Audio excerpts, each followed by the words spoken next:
Hey guys, what's going on? It is Ash here, and today in Clash Royale, I think you guys are really going to enjoy what I have in store for you. First off, let me just thank you all for the congratulations on 200,000 subscribers. I feel very undeserving and very overwhelmed at all the support that you guys have continued to give me. So truly, thank you from the bottom of my heart, guys. I don't have any sub or viewer goals. I just try to have fun, bring high quality content, and just engage as much as possible with you guys. Speaking of that, stay tuned to the end of this episode because I do have a channel announcement to share with you guys. But before we get to that, I really wanted to share this match particularly with you guys. Now, I just brought you a half an hour long Clash Royale episode, so this one's going to be a little bit on the shorter side, but it's a funny story actually how I came across this match. This is not live right now. I actually started to record this earlier this evening, this attack, and my intentions were to bring this as a future tournament video later on in the week. But I recorded this very first match, and I said to myself, you know what, this match was so good in terms of quality of play that I just have to share this as a standalone video, just as an example on how to really have a lot of success with one of these minor cycle decks, minor mini P.E.K.K.A. You can see the cards. Both decks are very similar. They both have the log as well, and they're both really, really strong defensive decks. So Kale actually won my previous tournament. I think he's won 2 tournaments now. He always plays the same exact deck. You can see it right here from Orange Juice's clan, and you can see King Rio. This is the first time I've actually seen King Rio, so I kind of assumed that Kale would just smoke him, but it turns out that King Rio is a really good player in his own right. Now, the main difference between the decks, obviously, is that King Rio here has Fire Spirits and Minions in his deck, whereas Kale has the Inferno Tower and Goblins. So those are the 2 swaps in the 2 decks, and you can see the differences it makes in terms of this head-to-head square off here. So I think we should kind of watch the rest of this match from the point of view of Kale here, because he's the guy who I was looking at initially when I watched this live, and I know that he's a really, really solid player. So what I kind of want to do, I think it would be a valuable exercise to help improve all of our games, myself included, using minor decks to see exactly what he plays and when he plays it here. So right now it's a princess trade-off, and check this out, they're both sitting at 10 elixir right now. So who's going to make the first move? It was Kale. Now, Kale's going to go on the offensive here with a minor Goblins Ice Spirit, and look at that, the log takes them all out, and then King Rio's going to come hard the other end. This is when Kale first plays his Inferno Tower. Now, the Inferno Tower obviously not as needed against a deck like this, where you're not going against a giant, as it seems like every single deck has lately, but Kale's actually making this deck work very well against those giant decks. You saw in the last tournament that I brought you guys, actually it was that half an hour video I referenced earlier.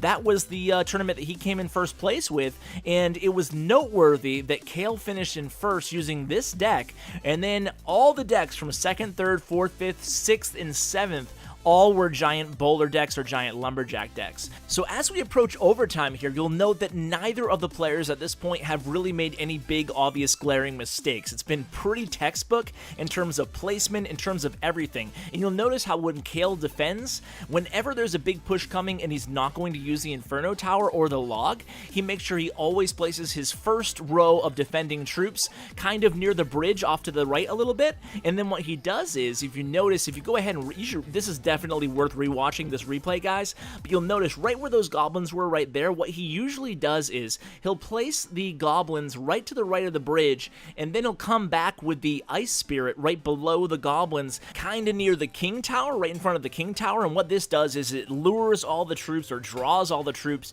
closer to that right tower, within range of the right tower, and it buys him a lot of time defensively. So look at that combination right there. The goblins and then the log takes out that push, ends it right away, and he's able to use his mini P.E.K.K.A. defensively against the miner, and then turn that into a little bit of offense, hopefully for Kale here. So now here comes a little offensive surge. He always uses that mini P.E.K.K.A. Obviously, any good miner player will use the mini P.E.K.K.A. defensively to offensively if possible, and Kale is really, really good at this. So if you had to compare and contrast both of these decks, I would say that Kale's is a little bit more defense-oriented, while King Rio's is a little bit more aggressive. The Fire Spirits definitely help out a lot, but he's not able to sit back and rely on that Inferno Tower defensively, and of course you notice that a lot more if he was going up against one of these giant bowler decks. So at this point, Kale is just trying to sneak in that princess on the bridge as much as possible. We are already a minute and a half into overtime at this point, so he knows he just needs to do as much damage as possible and chip away at that tower. He has plenty of time left,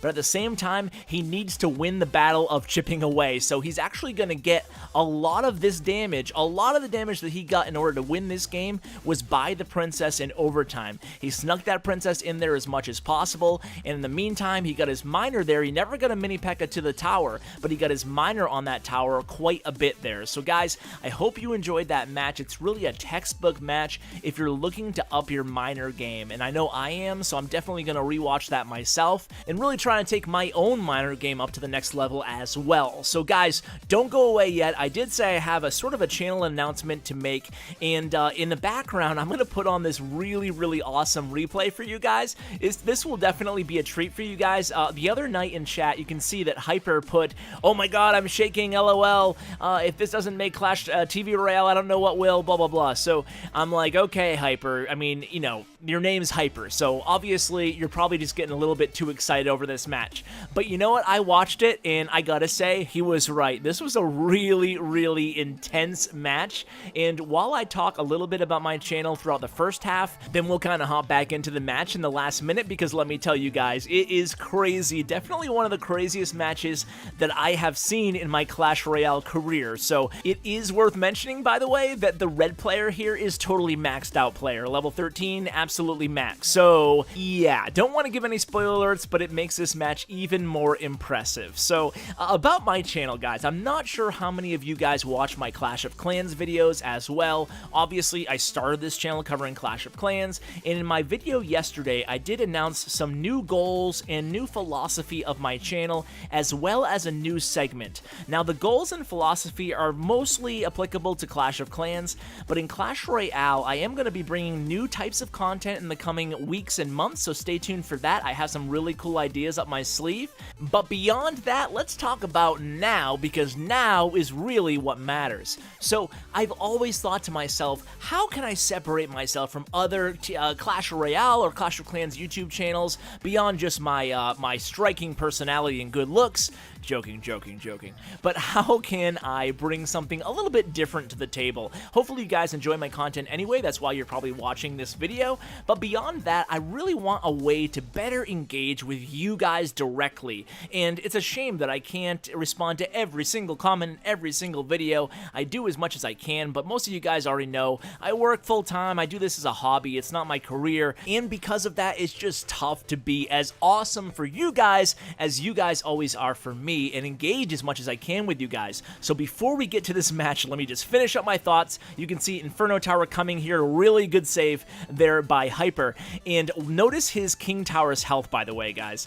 So let me just wrap this up here. I'll be adding a new segment at the end of all my episodes, Clash of Clans and Clash Royale, where you guys can send me a voice memo or a voice recording for a number of different topics. It can be a clan shoutout, it can be a channel shoutout if you're a new content creator, or it can be feedback or critique or just asking me any question, whether about Clash Royale or about life, doesn't matter. I'm happy to talk about whatever you guys want to. So I'll share more details on that, but let's kind of focus in on the end of this match here. So look at Hyper's King Tower right now and how low it is getting on health. And remember, Sylvano J has a lightning spell, a max lightning spell, and it's his next card up. There's now 13 seconds left. He has plenty of time. He drops his Musketeer right now, and look at this. Check out this ending here, guys. I'm gonna go ahead and pause it, and we're really gonna break down these last 10 seconds and watch it in halftime speed. Slow-mo replay here to catch this ending, because it's absolutely insane. Check it out. At this point, Hyper is kind of dead in the water right now. I mean,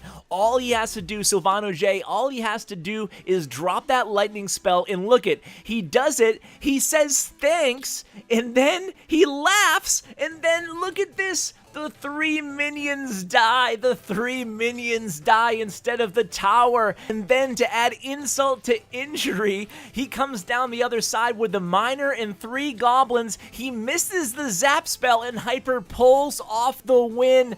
Oh my god, that was an epic ending. And of course, he BMs at the end. Hyper, what are you doing? But of course, you can't blame him. The guy laughed and said thanks right before. Oh man, that was an epic ending.